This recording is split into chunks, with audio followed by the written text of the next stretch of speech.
నేను మీ ఆస్ట్రోరిత్విక్. ఇదేంటంటే కొండలి అంటే ఏంటంటే మనం పుట్టినప్పుడు ఈ గ్రహాలన్నీ అంతరిక్షంలో ఏ లొకేషన్లో అయితే ఉన్నాయో అది కొండలిలో 12 హౌసెస్ లో రిప్రజెంట్ అయింది అనమాట. ఈ కొండలిలో ఉన్న ఫస్ట్ హౌస్ ని లగ్న కొండలి అంటారనమాట. సో మనం పుట్టినప్పుడు చంద్రుడు ఏ రాశిలో అయితే ఉన్నాడో అది మన రాశి అయింది.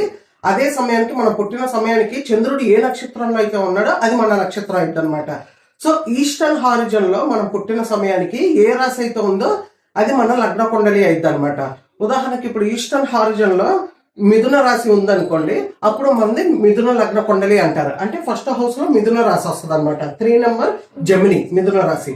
సో వీళ్ళ క్వాలిటీస్ ఎలా ఉంటాయి, వీళ్ళు ఏంటంటే చాలా ఇంటలెక్ట్ ఎక్కువ ఉంటుంది అనమాట.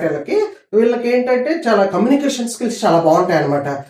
ఈ కమ్యూనికేషన్ స్కిల్స్ చాలా బాగుంటాయి, ఇంటలెక్ట్ ఎక్కువ ఉంటుంది. వీళ్ళు ఏదైనా క్విక్లీ అంటారు అనమాట, ఏదైనా కొంచెం త్వరగా నేర్చేసుకుంటూ ఉంటారు అనమాట. ఇండెప్త్ అన్నారు కానీ త్వరగా నేర్చేసుకుంటారు. వీళ్ళకి ఏంటంటే మాట్లాడడం కానీ రాయడం కానీ ఇంకా అలాంటి ఇంట్రెస్ట్ అనమాట. నెట్వర్కింగ్ కానీ వాటి మీద ఎక్కువ ఇంట్రెస్ట్ ఉంటుంది అనమాట. ఈ మిథున రాశి అధిపతి వచ్చేసి మెర్క్యూరీ అంటే బుధుడు అనమాట.